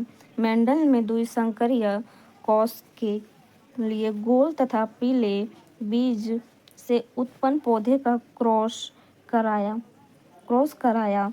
इनमें गोल तथा पीले बीज प्रवाहित होते हैं, अतः P2 पीढ़ी के पौधे का फिनोटाइप अनुपात 9:3, 3:1 प्राप्त हुआ तथा F2 पीढ़ी के पौधे का जीनोटाइप अनुपात 1:2:1:2:4:2:1:1 प्राप्त हुआ। अगला प्रश्न, एक पीढ़ी से दूसरी पीढ़ी में वंशानुक्रम होने वाले आनुवांशिक पदार्थ कौन सा है?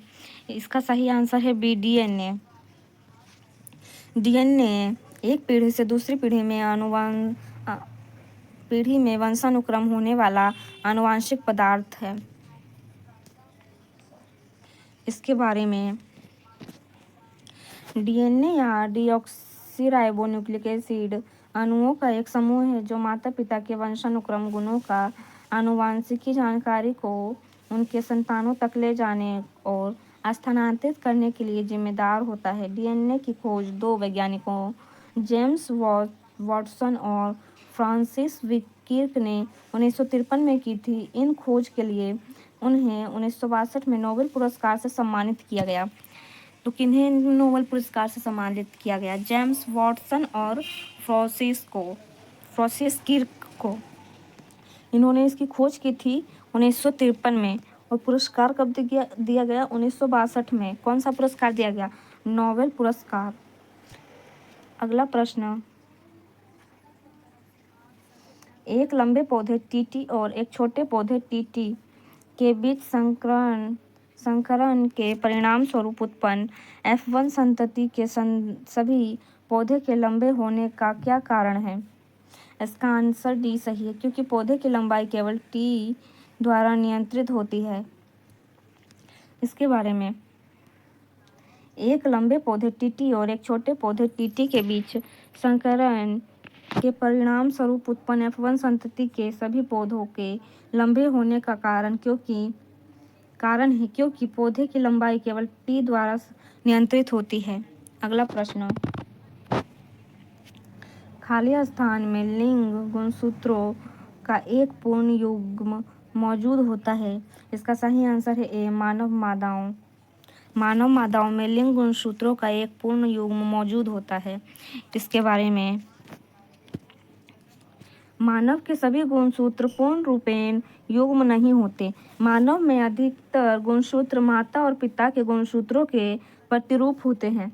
इनकी संख्या 22 जोड़ी, परंतु एक युग्म जिसे लिंग गुणसूत्र कहते हैं वो कभी भी पूर्ण जोड़े में नहीं होते। स्त्री में गुणसूत्र का पूर्ण युग्म होता है तथा दोनों X कहलाते हैं।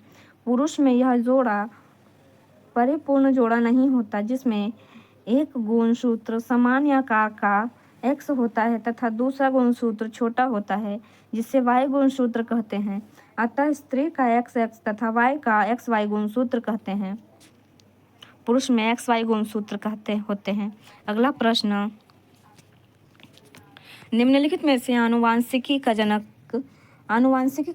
किसे कहा जाता है? तो ग्रेगर जॉन मेंडल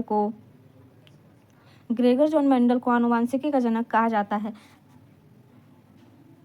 है क्योंकि मेंडल ने ही सबसे पहले आनुवांशिकी के नियम की खोज की थी। मेंडल ने मटर के पौधे पर प्रयोग किया था। अगला प्रश्न, सामान्य मानव कोशिका में 46 गुणसूत्र होते हैं, जबकि जनन कोशिका में खाली स्थान होते हैं। कितने होते हैं? तो 46 गुणसूत्र होते हैं। नहीं, 23 गुणसूत्र होते हैं। इसका सही आंसर है बी, 23 गुणसूत्र होते हैं। सामान्य मानव कोशिका में 46 गुणसूत्र होते हैं, जबकि जनन कोशिका में 23 गुणसूत्र होते हैं। यहाँ पे जनन कोशिका लिखा है। इसके बारे में मानव कोशिका में 46 गुणसूत्र होते हैं, जबकि जनन कोशिका में 46 होते हैं। गुणसूत्रों पर बहुत से जीन स्थित होते हैं जो एक पीढ़ी से दूसरी पीढ़ी तक लक्षणों को हस्तांतरित करते हैं और हमें आनुवांशिक, इसलिए गुणसूत्रों को वंशागति से का वाहक कहा जाता है। अगला प्रश्न, जीनों के कुछ लक्षणों का उल्लेख नीचे किया गया है। कौन सा विकल्प जीनों के गलत लक्षण को दर्शाता है? इसका आंसर है डी, इनमें कोई परिवर्तन नहीं होता। इनमें कोई परिवर्तन नहीं होता, बाकी तीनों सही हैं। जीनों के लक्षण ये प्रोटीन का उत्पादन करके लक्षणों को नियंत्रित करते हैं। ये डीएनए के खंडन के प्रत्येक जनन कोशिका में एक जीन सेट होता है। अगला प्रश्न, व्यक्ति का लिंग निर्धारण खाली स्थान द्वारा होता है। तो इसका आंसर है बी सही, शुक्राणु में मौजूद गुणसूत्रों के द्वारा। व्यक्ति का लिंग निर्धारण शुक्राणु में मौजूद गुणसूत्रों द्वारा होता है। इसके बारे में व्यक्ति के लिंग का निर्धारण शुक्राणु में मौजूद गुणसूत्रों द्वारा होता है। मानव लिंग निर्धारण के लिए XX और XY गुणसूत्रों का अनुसरण करता है। पुरुष में X और Y गुणसूत्र होते हैं, जबकि महिलाओं में दोनों गुणसूत्र XX होते हैं। अगला प्रश्न, निम्नांकित चित्र एक एकल जीव की प्रजनन क्रिया और मामूली भिन्नताओं वाली एक संतति को दर्शाता है। इस अंतर का क्या कारण हो सकता है? इसका आंसर है ए, डीएनए प्रतिरूपण में त्रुटियां। इसके बारे में चित्र में उस स्थिति को दर्शाया गया है जबकि केवल एकल जीव जनन करता है, जैसा कि अलैंगिक जनन में होता है। यदि एक जीवाणु विभाजित होता है तो परिणामतः 2 जीवाणु उत्पन्न होते हैं, जो पुनः विभाजित होकर 4 जीवाणु उत्पन्न होंगे। इनमें आपस में बहुत अधिक समानताएं होती है। उनमें आपस में बहुत कम अंतर होगा, जो डीएनए प्रतिकृति के समय न्यून त्रुटियों के कारण उत्पन्न हुई होंगी। अगला प्रश्न, वंशागति के नियमों को प्राप्त करने में मेंडल की सफलता के पीछे मुख्य 4 कारण क्या था? इसका आंसर है ए सही, उन्होंने अपने संकरण में एक बार में केवल एक ही लक्षण का अध्ययन किया। इसके बारे में वंशागति के नियमों को प्राप्त करने में, यहाँ पे पता नहीं चल रहा, जिससे पता चले वो कमेंट में बताएं। सफलता के पीछे मुख्य कारण, उन्होंने अपने संकरण में एक बार में केवल एक ही लक्षण का अध्ययन किया। अगला प्रश्न, खाली स्थान लिंग निर्धारण के लिए उत्तरदायी होते या होती है? इसका आंसर सी, एलोसोम मानव सेक्स क्रोमोसोम एलोसोम की एक विशिष्ट जोड़ी जो एक सामान्य ऑटोसोम से रूपाकार या व्यवहार में भिन्न होता है। मनुष्य में 46 गुणसूत्र के 23 जोड़े होते हैं तथा इनमें 22 जोड़ी को ऑटोसोम कहा जाता है, जबकि 23वां जोड़ा यदि XY है जिसे एलोसोम कहा जाता है। यह जोड़ा मनुष्य में लिंग निर्धारण का कार्य करता है।